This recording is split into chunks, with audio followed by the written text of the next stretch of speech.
जय हिंद दोस्तों, कैसे हैं आप लोग और कैसी चल रही है आपकी स्टडी। यदि आप क्लास 12वीं के छात्र हैं और आपने मैथ विषय को ले रखा है तो आज के वीडियो आप लोगों के लिए रामबाण है। देखिए, यदि आप मैथ की तैयारी कर रहे हैं तो आज की इस वीडियो से उस तैयारी में चारों चांद लगा देने वाले हैं। देखिए, आपके पास तो समय बिल्कुल नहीं है, आप अपने समय को अपने अंगुलियों पर गिन सकते हैं जो समय आपका बचा है।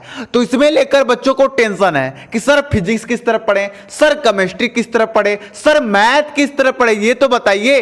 तो आज की वीडियो में बात करेंगे कि मात्र एक महीना में, पूरे साल की नहीं भैया, एक महीने की बात कर रहा हूं, पूरे साल की कोर्स की, मात्र एक महीना में गणित की कैसे तैयारी करें मैं बताऊंगा कि ऐसे करो तैयारी 100 में 100 लिख लो, 100% आएगा। ठीक है, देखिए मेरे भाई, मैं जो बताऊंगा ना, यदि लास्ट तक बने रहेगा ना तो आप यही कहोगे सर मजा आ गया। और ऐसा तरीका आप पूरे YouTube पर ढूंढ लेना, आपको कहीं नहीं मिलेगा। बस यही बताया जाएगा कि इंपॉर्टेंट क्वेश्चन पढ़ो, इंपॉर्टेंट क्वेश्चन पढ़ो, लेकिन मैं जो आज तरीका बताने वाला हूं वो सबसे हटके होने वाला है। ठीक है, और सबसे पहले मैं आपको बता दूं एक बात, आप समझ लीजिए कान खोलकर। यदि आपके पास हेडफोन है तो हेडफोन लगा लीजिए, या आप अकेले शांत जगह पे चले जाइए, क्योंकि ये जो गणित है ना भैया, जो मैथ है, ये सभी विषयों का राजा है।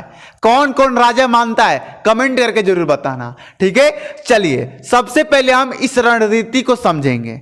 आप कहने का क्या मतलब है वो समझिए। जब आप किसी युद्ध में जाते हो, आप तो जाते नहीं हो, मान लो यदि कोई युद्ध करने जा रहा है तो उसको कुछ बातें मालूम होने चाहिए। जैसे पहला बात कि भैया मैं जिससे युद्ध करने जा रहा हूं वो मुझसे शक्तिशाली है या मुझसे कमजोर है, यह मालूम होना चाहिए। दूसरा बात, जिससे मैं युद्ध करने जा रहा हूं उसके पास कौन कौन से हथियार हैं। उसके पास प्राणु बम है और तुम तलवार लेके चले गए तो कभी जीत पाओगे, तो यह भी मालूम होना चाहिए। तीसरा बात, भैया उसका क्या रणनीति है, आखिर वो क्या क्या युद्ध में लेकर आने वाला है, उसके हिसाब से मैं भी लेके जाऊंगा। ये सब बातें मालूम होनी चाहिए, तभी आप उस युद्ध को जीत पाएंगे। अब उस बात को यहां पर अप्लाई कीजिए। आप सबसे पहले बात आपको मालूम होना चाहिए कि आप जिस विषय का परीक्षा देने जा रहे हैं उस विषय में आप कितने तेज हैं या आप कितने कमजोर हैं।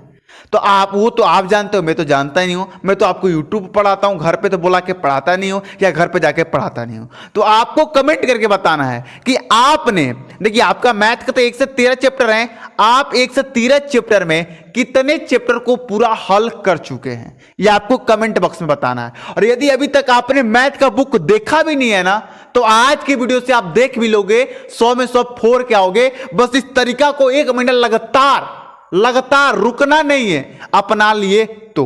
दूसरा बात हमने बताया क्या क्या चाहिए हथियार, तो उस पर हम बात करते हैं।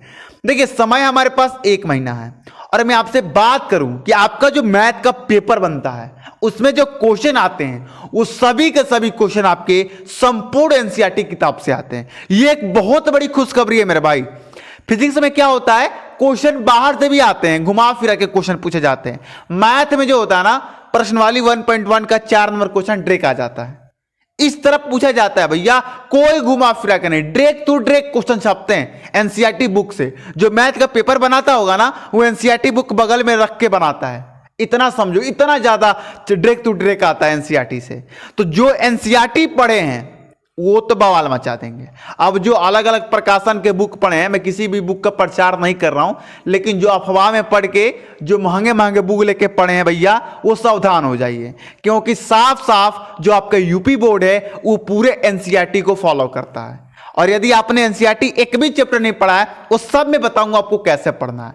सबसे पहले हमें जान लिया जाए कि भैया हम जिससे युद्ध करने जा रहे हैं, जिसका एग्जाम देने जा रहे हैं, आखिर उसके पास है क्या, वो मुझे क्या दे सकता है। इसके बाद हम बात करेंगे कि हमें 100 में 100 नंबर कैसे लाना है, मात्र 1 महीना में पढ़ के। थोड़ा सा वीडियो लंबा हो रहा है, लेकिन जो बात बता रहा हूं आपके काम की बात बता रहा हूं। ठीक है, चलिए 100 नंबर का पेपर आपका होता है मैथ का, ये आप जानते हैं। ठीक है, अब देखिए जो 100 नंबर का मैथ का पेपर होता है उसमें 100 नंबर में कितने नंबर के क्वेश्चन किस किस चैप्टर से आते हैं ये आपको मालूम होना चाहिए।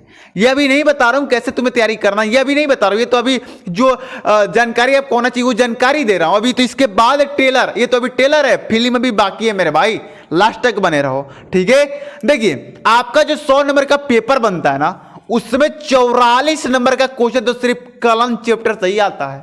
अब आप कई लोग कलन चैप्टर में नहीं जानते हो, सबर रखो, सब कुछ बताऊंगा। सबर रखने की बहुत बड़ी चीज होती है, अब विश्वास तो होना ही चाहिए, ठीक है। फिर 15 नंबर का क्वेश्चन जो है वो अवयव और श्रेणिक से आता है, यानी कि 3 नंबर और 4 नंबर चैप्टर से आता है, दोनों से मिला के 15 नंबर के क्वेश्चन आते हैं। फिर आपका जो सदिश तथा त्रियम ज्यामिति है, 1 मिनट इसको ऊपर कर लेते हैं, जो 10 नंबर और 11 नंबर चैप्टर है वहां से आपके 18 नंबर के क्वेश्चन आते हैं। क्लियर है। अब आपका जो संबंध तथा फलन चैप्टर है, पहला चैप्टर जो कि मोस्ट इंपॉर्टेंट चैप्टर है, बच्चों को थोड़ा सा हार्ड लगता है, लेकिन इस बार तो बहुत सारे टॉपिक कट भी गए जो हार्ड वाले टॉपिक थे, तो अब आपको तो टेंशन लेना नहीं है। अगर आप चाहो तो इसे 2 दिन में कंप्लीट कर सकते हो। और जो दूसरा चैप्टर है प्रतिलोम त्रिकोणीय मितीय फलन, इन दोनों को मिला के आपके एग्जाम में 10 नंबर का क्वेश्चन आएगा, ठीक है। पर्याप्तता जो है आपका 13 नंबर चैप्टर लास्ट चैप्टर है, उससे 8 नंबर का क्वेश्चन आता है। और सबसे कम नंबर जो आपको देता है वो 12 नंबर चैप्टर देता है, रेखीय प्रोग्रामन 5 नंबर का मात्र देता है। ये तो रहा हमारा हथियार। हाँ भैया ये हमारे पास हैं, अब इनका यूज कैसे करना है वो अब मैं बताऊंगा, ठीक है। तो चलिए भैया देख लेते हैं कि वो होने क्या वाला है, कैसे करने वाले हैं।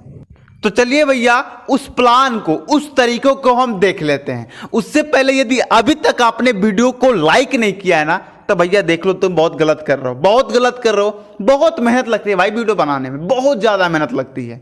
जब आप बनाओगे ना कभी वीडियो तो भैया आपको मालूम चलेगा। और आप बाहर निकाल लीजिए, जिसको भी सपोर्ट चाहिए उसको तो मैं करता ही हूं, ठीक है। आइए सबका स्वागत है। चलिए हम बात करते हैं कैसे तैयारी करेंगे। आपको मैंने अभी बताया कि जो आपका 100 नंबर का पेपर बनता है उसमें 44 नंबर का क्वेश्चन तो कलन से ही आता है। और कलन में जो आपके अवकलन है और समाकलन, यही 2 पढ़ने हैं। आपके चैप्टर जो है 5 नंबर चैप्टर और 7 नंबर चैप्टर, 5 नंबर चैप्टर अवकलन, 7 नंबर चैप्टर समाकलन। बस इनको यदि आप पढ़ लेते हैं ना तो समझिए कि 50% मैथ तो ऐसे ही क्लियर हो गया, ठीक है। चलिए अब मैं बताता हूं असली बात, ठीक है। लास्ट तक बने रहिएगा। ये अभी पहली रणनीति है, दूसरी रणनीति अभी बाकी रहेगी, ठीक है।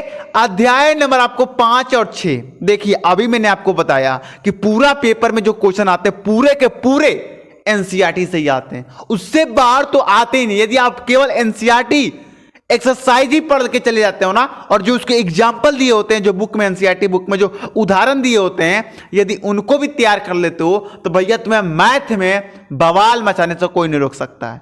और उनका उदाहरण तो आप लोग जरूर सॉल्व कीजिएगा। जो एनसीईआरटी बुक में जो एग्जाम्पल होते हैं, जो उदाहरण होते हैं, उनको तैयार जरूर करके जाना है। कुछ भी हो जाए प्रश्नवाली को बाद में, पहले उदाहरणों को तैयार कीजिए। आप देख लीजिए पेपर मिला के अधिकांश उदाहरण ही पूछे जाते हैं जो एनसीईआरटी बुक के उदाहरण होते हैं। ये नहीं कि कहीं से और एनसीईआरटी वाले हैं, है ना, तो उनको तैयार कर लीजिए। सबसे पहले ध्यान दीजिए यहां पर अध्याय नंबर 5 और 6, जो आपका चैप्टर 5 और 6 है, अवकलज और अवकलज का अनुप्रयोग, ये दोनों चैप्टर को आपको 7 दिन में कंप्लीट करने हैं। बहुत आसान चैप्टर। अवकलन समाकलन बड़ा नाम है देखने में, इसमें कुछ है नहीं, सूत्र याद करो लगा दो, काम खत्म। 6 नंबर चैप्टर थोड़ा सा आपको हार्ड दिखेगा कि उसमें लॉन्ग क्वेश्चन है, तो थोड़ा सा हार्ड दिखेगा, लेकिन मेहनत करना पड़ेगा। एक क्वेश्चन को एक बार मत करो, एक क्वेश्चन को 5 बार करो मेरे भाई। जो नहीं समझ में आए उसको बार बार करो, ये मैथ है, ये रिवीजन मांगता है। तो पहले आपको 5 और 6 नंबर चैप्टर 7 दिन में पूरा पढ़ लेना है। क्लियर है। अब तुम किसी तरह पढ़ो, एक दिन में तुम 2 प्रश्न वाली पढ़ो, लेकिन पढ़ो। लेकिन एक बात और, उदाहरण के साथ इनमें जो उदाहरण है उनको भी आपको पढ़ लेना है। क्लियर है। चलिए आगे बढ़ते हैं। यहां पर 1 मिनट, हाँ चलिए। अब अध्याय नंबर जो 7 और 8 है, इसको आपको 7 दिन में उदाहरण के साथ पढ़ लेना है। इनको पढ़ लिया, अब इसको पढ़ लीजिए 7 और 8 को। लो आपका 44 नंबर कंप्लीट मात्र 14 दिन के अंदर। लास्ट में एक और बात बताऊंगा। अब आपके पास कितने दिन बचे? 16 दिन बचे। 16 दिन में आपको क्या करना है कि जो आपका 3 नंबर चैप्टर है अवयव और जो 4 नंबर चैप्टर है श्रेणिक, इन दोनों चैप्टर को आपको 6 दिन में उदाहरण सहित पढ़ लेना है। ये तो भैया मैं तो इसको 2 दिन में कंप्लीट कर सकता हूं और 4 दिन में इन दोनों चैप्टर को कंप्लीट कर सकता हूं उदाहरण सहित। इतने आसान चैप्टर नहीं है, ठीक है, करने में मजा भी आता है।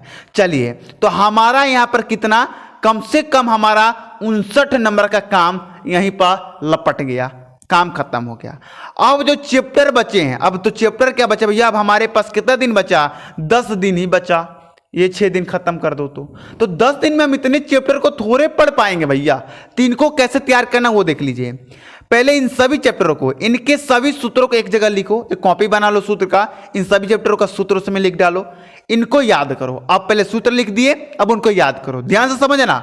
सभी सूत्रों पर एक एक प्रश्न को हल करो। जैसे मान जाओ आपने पहले चैप्टर का समतुल्य पढ़ा, समतुल्य संबंध, सामित संबंध, संक्रामक संबंध, ये पढ़ लिया, इसका सूत्र आपने जान लिया। अब इस पर एक क्वेश्चन कर लो, इसी प्रकार सभी पर कर लो, ये काम करना है। और फिर ये करने के बाद आप समझो कि आपका मैथ का तैयारी 90% क्लियर। इतना करने के बाद लास्ट काम क्या करना है आपको, सभी अध्याय का सबसे महत्वपूर्ण प्रश्न पढ़ो, जो कि मैं बताने वाला हूं, ठीक है। और ये जो महत्वपूर्ण प्रश्न मैं बताऊंगा ना भैया, वो पूरे बुक से ही बताऊंगा, वो बुक के ही क्वेश्चन आपको दूंगा मैं, क्योंकि बुक से ही आते हैं, ठीक है। तो मेरी बात समझ में आ रही होगी तो लाइक कर देना, कमेंट करके बताना कि आ रही है या नहीं आ रही है। तो ये रहेगी रणनीति आपकी।